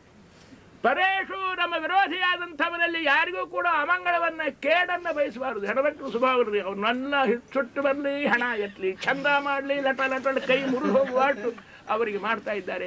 ಇದನ್ನು ಮಾಡಬೇಡ ಸುನೀತಿ. ಒಬ್ಬಳೇ ಪ್ರಪಂಚದೊಳಗೆ ಮಾಮಂಗಲಂ ತಾತ ಪರೇಶು ಮೌಸ್ಥಾ. ಗಾಂಧೀಜಿಯವರು 2 ಶ್ಲೋಕ ಹಾಕಿದ್ರು ಭಾಗವತದೊಳಗಿಂದು. ಈ ಸುನೀತಿಯ ಬಗ್ಗೆ ಆಗಿರ್ತಕ್ಕಂಥದ್ದು ಒಂದು ಮಾತು. ಆಮೇಲೆ ರಂತಿದೇವ ಹೇಳಿರ್ತಕ್ಕಂಥ ಸರ್ವಾತ್ಮನ ತುಷ್ಯತಿ ಏನ ಪರಮಾತ್ಮನ ಹೇಳ್ತಾ ಇದ್ದಾರೆ ಅವರು. ಅದಕ್ಕಾಗಿ ಜಗತ್ತಿನ ದುಃಖ ಎಲ್ಲ ನನಗಿರಲಿ, ನನ್ನ ಸುಖ ಎಲ್ಲನೂ ಜನರಿಗಾಗಲಿ ಅಂತ ತಿಳಿದುಕೊಂಡು ಆ ಅಂತರ್ಗತ ತುಷ್ಯತಿ ಏನ ವಿಪ್ರಹ ಅಂತ ತಿಳ್ಕೊಂಡು ಸ್ತೋತ್ರ ಮಾಡಿದ್ದಾನೆ. ಅದನ್ನೊಂದು ಗಾಂಧೀಜಿಯವರು ಆ ಪ್ರಕಾರವಾಗಿ ಹಾಕ್ಕೊಂಡಿದ್ರಂತ. ಹಂಗೆ ಸುನೀತಿ ಮಗನಿಗೆ ಹೇಳ್ತಾ ಇದ್ದಾಳೆ, ಧ್ರುವ ಮುತ್ತಿನಂಥ ಮಾತಾಡಾಳು, ಭಗವಂತನ ತಪಸ್ಸನ್ನು ಮಾಡು. ಹೊರಗೆ ಹೊರಡ್ತೀರಿ, ಆದಾಗ ಹೊರಡ್ತದೆ ಗೊತ್ತಿಲ್ಲ, ಗುರಯಿಲ್ಲ, ಎಲ್ಲಿ ಹೋಗಬೇಕು ಅಂತ ತಿಳ್ಕೊಂಡಿಲ್ಲ. ನಾರದರು ಬಂದಾರ ನೋಡ್ರಿ, ಯಾರು ದೊಡ್ಡವ್ರಿ. ಸೃಷ್ಟಿ ಬಂದು ತಾನೇ ಬೇಡ್ಕೊಂಡು ಸಮೇತ ಪ್ರಾಣಿ ಶ್ರೋತ್ರಿಯಂ ಬ್ರಹ್ಮನಿಷ್ಠಂ ಕರೋ, ನಿಮಗೆ ಶರಣಾಗೇನೆ ಅನುಗ್ರಹ ಮಾಡ್ರಿ ಅಂತಂದ್ರೆ ಅವ್ನು ಹೇಳಿದ್ರೆ ಅಷ್ಟೇ ಅಲ್ರಿ. ಶಿಷ್ಯ ಪಾಪ ಗುರುಗಳು ಅವನ ಶಿಷ್ಯ ಬರಲಿ ಅಂತ ಅನ್ನಬಾರ್ದು. ಶಿಷ್ಯನ ಹುಡುಕಿಕೊಂಡು ಅವನು ಒಳ್ಳೆಕ್ಕೆ ಹೋಗಿ ಉಪದೇಶ ಮಾಡಿ ಅವನಿಗೆ ಸನ್ಮಾರ್ಗ ತೋರಿಸ್ಬೇಕು. ನಾರದರು ಬಂದಿದ್ದಾರೆ. ನಾರದರು ಬಂದು ಏನೋ ತಮ್ಮ ಎಲ್ಲಿ ಹೊರಟು ಬಿಡ್ರಿ ನಾರದ್ರೆ, ನಮ್ಮನ್ನು ಸುಳ್ಳೆ ತಡು ಬೇಡ್ರಿ, ನೀವು ಎಲ್ಲೋ ಎಷ್ಟು ಗಡಿಬಿಂಡು ಹೊಂಟಿ ಎಲ್ಲಿ ಹೊರಟಿಯೋ ಅಂತ ತಿಳ್ಕೊಂಡು ಕೇಳಿದ್ರಿ. ಎಲ್ರಿ ದೇವ್ರು ನೋಡ್ಲಿಕ್ಕೆ ಹೊರಟೀನ್ರಿ. ನಮ್ಮ ಅವು ಹೇಳ ದೇವ್ರನ್ನ ಹೋಗಿ ತಪಸ್ ಮಾಡು, ದೇವ್ರು ಪ್ರತ್ಯಕ್ಷ ಆಗ್ತಾನೆ. ನಮ್ಮ ಮಲ್ತಾಯಿ ಹೇಳಾಡ್ರಿ, ನಮ್ಮ ಅವನು ಅದಕ್ಕೆ ಒಪ್ಪತ್ತಿ ಕೊಟ್ಟಾಡ್ರಿ, ನಾವು ಹೋಗ್ತೀವಿ ನಾರದ್ರೆ ಬಿಡ್ರಿ ನಮ್ಮನ್ನು. ಹೆಂಗೆ ಧ್ಯಾನ ಮಾಡ್ತೀವಿ, ಏನು ಉಪನ್ಯಾಸ ಹೇಗೆ ಮಾಡ್ತಾ ಇದ್ದೀವಿ ಅದೆಲ್ಲ ಹೇಳಬೇಡ್ರಿ ನಮಗೆ. ನಾರದ್ರೆ ಲಘು ಹೋಗ್ತೇವೆ ಬಿಡ್ರಿ. ಸ್ನಾನ ಮಾಡ್ಕೊಂಡು ಬಾರು. ಸ್ನಾನ ಮಾಡ್ಕೊಂಡು ಬಂತು. ಆ ಕುಶನ್ ತೊಡೆ ಮೇಲೆ ಕೂಡ್ಸ್ಕೊಂಡಿದ್ದಾರೆ. ತಲೆ ಮೇಲೆ ಕೈ ಆಡಿಸಿ ವರದ ಹಸ್ತವನ್ನಿಟ್ಟು, ಪಾ ಆ ದೇವರನ್ನ ಮಾಡಬೇಕಾದ್ರೆ, ಧ್ಯಾನ ಮಾಡಬೇಕಾದ್ರೆ ಒಂದು ಕ್ರಮ ಅದ, ಒಂದು ಪದ್ಧತಿ ಅದ. ಆದ್ದರಿಂದ ನಿನಗೆ ದ್ವಾದಶಾಕ್ಷರ ಮಂತ್ರವನ್ನು ಉಪದೇಶ ಮಾಡ್ತೀನಿ ಅಂತ ತಿಳ್ಕೊಂಡು ಆ ಹುಡುಗನ ಬಲೆಗೆ ಮಾಡಗ ನಾರದರು ಓಂ ನಮೋ ಭಗವತೆ ವಾಸುದೇವಾಯ, ಓಂ ನಮೋ ಭಗವತೆ ವಾಸುದೇವಾಯ ದ್ವಾದಶಾಕ್ಷರ ಮಂತ್ರವನ್ನು ಹೇಳಿದ್ದಾರೆ ನೋಡಿ. ದ್ವಾದಶಾಕ್ಷರ ಮಂತ್ರವನ್ನು ಹೇಳಿದಾಗ ಆನಂದದಿಂದ ಅದನ್ನು ಉಪದೇಶಿಸಿಕೊಂಡು ನಿಂತುಕೊಂಡು ತಪಸ್ಸನ್ನು ಮಾಡಲಿಕ್ಕೆ ಕಟ್ಟಿದ್ದಾನೆ. ವಾಸುದೇವ ವಾಸುದೇವ ವಾಸುದೇವ, ಓಂ ನಮೋ ಭಗವತೆ ವಾಸುದೇವ. 12 ಅಕ್ಷರ ರೀ. ದ್ವಾದಶಾಕ್ಷರ ಮಂತ್ರದಿಂದ ಜಪ ಮಾಡಿದರೆ ಲಕ್ಷ್ಮೀನಾರಾಯಣರಿಬ್ಬರೂ ಕೂಡ ಧಾವಿಸಿ ಬಂದಿದ್ದಾರೆ. 5 ವರ್ಷದ ಕೂಸ್ರಿ. ಅಡವಿ ಒಳಗೆ 3 ದಿವಸಕ್ಕೊಮ್ಮೊಮ್ಮೆ ಹಣ್ಣು ಎಲಿನೋ ಕಾಯಿನೋ ಅವನ್ನೇನಾದ್ರೆ ತಿಂದು ತಪಸ್ಸು ಮಾಡ್ತಾ ಇತ್ತು. ಆಮೇಲೆ 1 ತಿಂಗಳ ತನಕ ಬಿಟ್ಟ ಮೇಲೆ ಹಣ್ಣು ಕಾಯಿನೂ ಬಿಟ್ಟು ಬಿಡ್ತು. ಆಮೇಲೆ ಬರೇ ನೀರು ಕುಡಿದು ಮತ್ತೊಂದು ತಿಂಗಳ ತನಕ ತಪಸ್ಸು. ಆ ನೀರು ಬಿಟ್ಟು ಬಿಡ್ತು. ಎಲ್ಲ ಬಿಟ್ಟು ನಿರಾಹಾರನಾಗಿ ನಿರ್ನಿದ್ರನಾಗಿ ನಿಶ್ಚಲ ಮನಸ್ಸಿನಿಂದ ಭಗವಂತನನ್ನು ಅಖಂಡವಾಗಿ ಧ್ಯಾನ ಮಾಡಲಿಕ್ಕೆ ದೇವರಿಗೆ ಆಶ್ಚರ್ಯನಿಸ್ತು. ಎಂಥಂಥ ಋಷಿಗಳು ಮುನಿಗಳು ತಪಸ್ಸನ್ನು ಮಾಡುವುದಕ್ಕಿಂತ ಹೆಚ್ಚಿನ ತಪಸ್ಸನ್ನು ಹುಡುಗ ಮಾಡ್ತಾ ಇದ್ದಾನೆ ಅಂತ ತಿಳ್ಕೊಂಡು ಭಗವಂತ ಪ್ರೀತನಾಗಿದ್ದಾನ್ರಿ. ಭಗವಂತ ಪ್ರಸನ್ನನಾಗಿದ್ದಾನೆ. ಭಗವಂತ ಪ್ರತ್ಯಕ್ಷನಾಗಿದ್ದಾನೆ. ಧ್ರುವರಾಜನ ಬಂದು ನಿಂತ್ಕೊಂಡ್ಬಿಟ್ಟ ದೇವರು. ಧ್ರುವ ದೇವರು ಬಂದು ನಿಂತರು ಸಹಿತ ನೋಡುವಲ್ಲ, ಕಣ್ಣು ತೆಗೀವಲ್ಲ. ಅಲ್ಲೋ ಮರ ಎಷ್ಟೊತ್ತಾತಲೋ, ನಮ್ಮ ಟೈಮ್ ಮೀರ್ತದ, ಹೇಳೋ ಧ್ರುವ ಲಘು ಏನು ಹೇಳೋ ಅಂತ ಮಾಡವಲ್ಲ. ದೇವರಂದ ಹಂಗಾರ ಮಾಡ್ತೇನೆ. ಒಳಗಿರ್ತಕ್ಕಂಥ ಮನೋಮಯವಾದಂಥ ಮೂರ್ತಿಯನ್ನು ಹೃದಯ ಫಲಕದೊಳಗೆ ಮೂಡಿಸಿಕೊಂಡೇನು ಪೂಜಾ ಮಾಡ್ತಾ ಇದ್ದ. ಮಾನಸೋಪಚಾರ ಪೂಜಾ. ಆ ಪ್ರತಿಮಾವನ್ನು ಸರಿಸಿಬಿಟ್ಟಿರ್ತಾಗ. ಸರಿಸಿದಾಟ್ರೆ ನನ್ನ ದೇವರು ಎಲ್ಲಿ ಹೋದು ಅಂತ ತಿಳ್ಕೊಂಡು ಕಣ್ಣು ಬಿಟ್ಟು ನೋಡಿದ, ಎದುರಿಗೆ ಅದೇ ಮೂರ್ತಿ ಬಂದು ನಿಂತ್ಕೊಂಡು ಬಿಡ್ತಾ ಇದೆ. ಆ ಭಗವಂತನನ್ನು ನೋಡಿದ ಮನಸ್ಸು ತುಂಬ ಇತ್ತು, ಮಾತು ಬರವಲ್ತು. ಆದ್ದರಿಂದ ಬಹಳಷ್ಟು ಸಂತೋಷ ಆದರೆ ಮಾತು ಬಂದಾಗ್ತವ್ರಿ, ಬಹಳ ದುಃಖ ಆದರೂ ಮಾತು ಬಂದಾಗಿರ್ತಾವೆ. ಆದ್ದರಿಂದ ಅತಿರೇಕ ಸಂತೋಷದಿಂದ ಇವನಿಗೆ ಭಗವಂತನ ನೋಡ್ಕೋತ ನಿಂತು ಬಿಟ್ಟ. ಆವಾಗ ಲಕ್ಷ್ಮೀದೇವಿ ಮಹಾತಾಯಿಯಾಗಿರ್ತಕ್ಕಂಥ ಅವಳು ಶಂಖರೂಪದಿಂದ ಬಂದು ಅವನು ತುಟಿ ತಟವನ್ನು ಸ್ಪರ್ಶ ಮಾಡಿದ್ದಾಳೆ. ಜ್ಞಾನೋದಯವಾಗಿ ಹೋಗ್ಬಿಡ್ತು. ಒಮ್ಮಿಂದೊಮ್ಮೆ ಸ್ಫೂರ್ತಿಯಿಂದ ಸ್ತೋತ್ರವನ್ನು ಮಾಡಲಿಕ್ಕೆ ಪ್ರಾರಂಭ ಮಾಡಿದ್ದಾನೆ. ಯೋಂತ ಪ್ರವಿಶ್ಯ ಮಮ ವಾಚಮಿಮಾಂ ಪ್ರಸುಪ್ತಾಂ ಜೀವಯತ್ಯಖಿಲ ಶಕ್ತಿಧರ ಸ್ವಧಾಮ್ನ ಅನ್ಯಾಂಶ ಹಸ್ತಾಚರಣ ಶ್ರವಣಾತ್ವಗಾದೀನ್ ಪ್ರಾಣಾನ್ನಮೋ ಭಗವತೆ ಪುರುಷಾಯ ತುಭ್ಯಂ. ಪೇಜಾವರ ಸ್ವಾಮಿ ಭಾಳ ಪ್ರೀತಿ ಶ್ಲೋಕ ರೀ. ಎಲ್ಲ ಸಭಾಕ್ಕೆ ಹೋದ್ರೆ ಸಹಿತ ಈ ಶ್ಲೋಕ ಅಂದೇ ಉಪನ್ಯಾಸ ಪ್ರಾರಂಭ.